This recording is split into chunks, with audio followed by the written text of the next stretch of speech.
তো বন্ধুরা যাই হোক, আজকে সকালে ভিডিও বানাচ্ছি, কাল আর কিছু ভিডিও বানানি। কালকে গোশালা, সন্ধ্যা আরতি, প্রভাতে পুষ্পমাদি মন্দির দর্শন, সেখানে মিউজিয়াম দর্শন, শয়ন আরতি দর্শন ইত্যাদি অনেক কিছুই হলো। যাই হোক, বিভিন্ন জায়গায় প্রসাদ তো পাওয়া গেল এবং আজ সকালে মঙ্গল আরতিও দর্শন করে আসলাম ফাইনালি। ঠিক আছে, ফাইনালি কালকে সন্ধ্যা আরতি, আজকের মঙ্গল আরতি, প্রভাতে পুষ্পমাদি মন্দির, শয়ন আরতি, মিউজিয়াম দর্শন, গোশালা। মোটামুটি আর কিছু ক্লিপ নেই, ফোন রেখে যাওয়া হয়েছিল। তো যাই হোক, আজকে বেরিয়ে যাবো। ঠিক আছে, আপনাদের বাকি জিনিসও আপনাদের আপডেট টুকটাক দিতে থাকবো এবং পরে আপনার সাথে আলোচনা করে নেবো। ঠিক আছে, মোটামুটি যা হলো এবং টিপস এবং ইনফরমেশানস আপনার সাথে দেওয়ার চেষ্টাই করি আপনাদেরকে। আপনার সাথে সব কিছু শেয়ার করার চেষ্টাই করি। জানেন, রাধে রাধে সবাইকে বন্ধুরা, হরে কৃষ্ণ। তো বন্ধুরা এবার বেরিয়ে যাচ্ছে গুছিয়ে, মোটামুটি আশপাশে একটু এরিয়াটা ঘুরে একটু দুটো মন্দিরে যেতে হবে। একটু বইটাই কেনা ছিল কিছু, একটা অন্তত দেখা যাক, যেটা বলছিলাম বৈষ্ণব পঞ্জিকাটা অন্তত আর কিনতে বলা হয়নি। হয়তো যাই হোক, দেখা যায়। এখন বেরোচ্ছি যখন রুম থেকে, তারপর এসে ব্যাগটা নিয়ে বেরিয়ে যাবো আবার। সবাইকে বন্ধুরা হরে কৃষ্ণ, রাধে রাধে। এখানকার পরিবেশ কিছুটা এরকম। ভোর থেকে সকাল হলো, এখন এই 6:05 বাজে। ঠিক আছে, সকাল 6টা। এই আমাদের এই মেনের এখানটাই যেমনটি বলছিলাম পড়েছে রুম।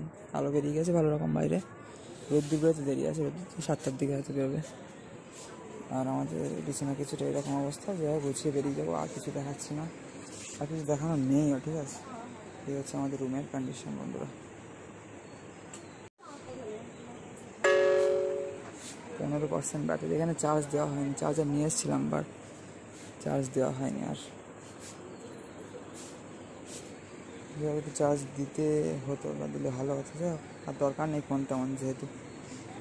চলুন সবাইকে রাধে রাধে, হরে কৃষ্ণ বন্ধুরা, হরে কৃষ্ণ, রাধে রাধে মিত্র, হর হর মহাদেব, জয় শ্রী রাম সবাইকে, জয় শ্রী পার্বতী মহাদেব কি জয় হোক, জয় জয়কার হোক। বন্ধুরা এসে টিওভিপি আমাদের টেম্পল অফ দ্য বেদিক প্ল্যানেটোরিয়াম।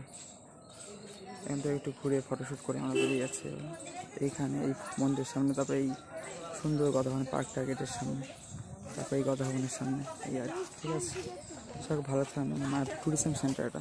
হরে কৃষ্ণ, রাধে রাধে সবাইকে বন্ধুরা। পিছনে হয়তো দেখা যাচ্ছে। ঠিক আছে, এটা হচ্ছে পৃথিবীর সব থেকে বড় মন্দির।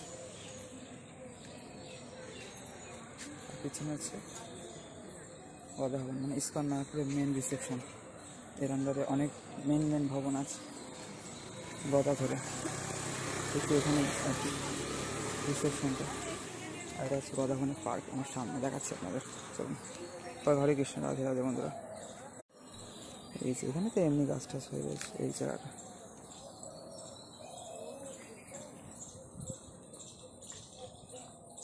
এই যে মানুষ সব ফটোশ্যুট করে, মানে সকালবেলাটাই বেস্ট টাইম যদি রোদ্দুরের চাপ নেই। আর এই যে এটা হচ্ছে এই পার্কটা, এখন ঢুকতে দিচ্ছে না, দেখছি পার্কটা বাঁধা আছে, ঘাস বড় করছে হয়তো, সেম লেভেল করে কাটবে বলে, বা যাই হোক মেনটেন্যান্স চলছে। ওদের এখানে ঝর্ণাটা অ্যাড করেছে কিন্তু সামনে। এই যে festival help desk, Gauranga Mahaprabhu কি জয়, প্রভুপাদ কি জয়, জগৎগুরু শিল প্রভুপাদ কি জয় হোক। এখানে কি অবস্থা, একদম ডাস্টবিন ফুল হয়ে গেছে কালকে, আজকে পরিষ্কার হবে হয়তো। আর এই গাছটা খুব সুন্দর, এই করে করা কাটা সুন্দর শেপে আর কি।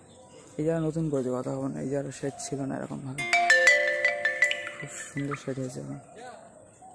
আগেরবার যখন আসছিলাম তখন এই হলুদ এগুলো লাগাচ্ছিল কালো বোর্ডে, যখন ঢুকছিলাম যে আগেরবার 14 ফেব্রুয়ারি।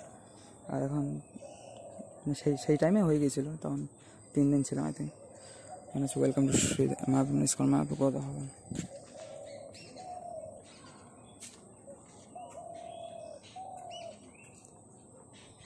রাধে রাধে, হরে কৃষ্ণ।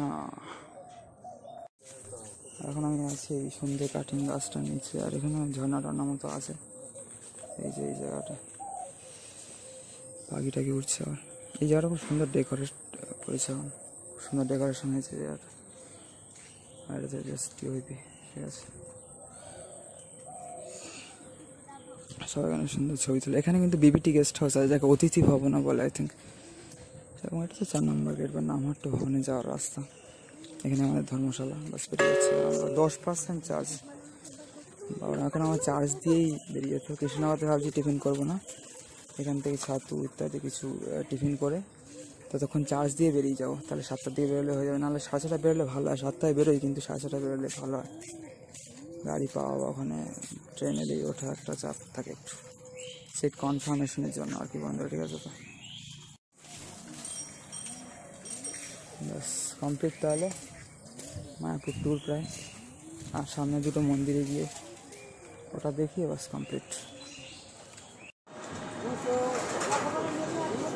শ্রী চৈতন্য গৌরীয় সেবাশ্রম ঘোরা গেলে এখান থেকে টিভি দেখা যাচ্ছে।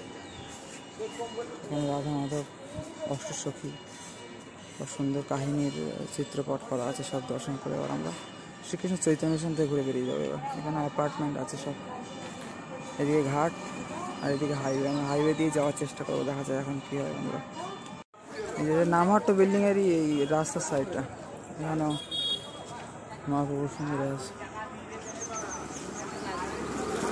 এই হচ্ছে শ্রীকৃষ্ণ চৈতন্য মিশন।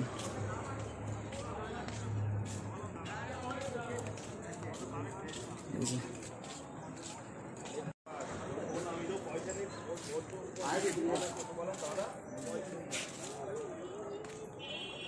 শ্রীকৃষ্ণ চৈতন্য মিশন।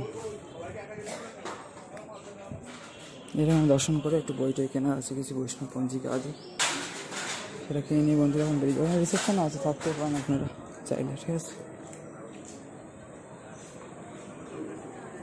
যাই হোক সূর্য উঠছে এখানে পূর্ব দিগন্ত থেকে, কিন্তু এই যে খুব সুন্দর লাগছে মিত্র এখানে। ঠিক আছে, হরে কৃষ্ণ, রাধে রাধে। তো বন্ধুরা এখানে জগন্নাথ, রাধা রাসবিহারী আর মহাপ্রভুর সুন্দর দর্শন করুন আপনারা সবাইকে। বন্ধুরা হরে কৃষ্ণ, রাধে রাধে, নিতাই গৌর সীতানাথ প্রেমানন্দে, হরি হরি বল। এখান থেকে বইটাই, কিন্তু কোনো প্রভু নেই। দেখি এখন কী করা যায়।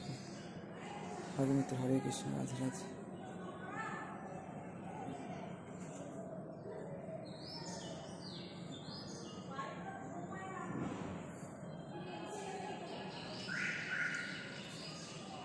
বেরিয়ে যাবো আমরা, গুছিয়ে এখান থেকে আর কি।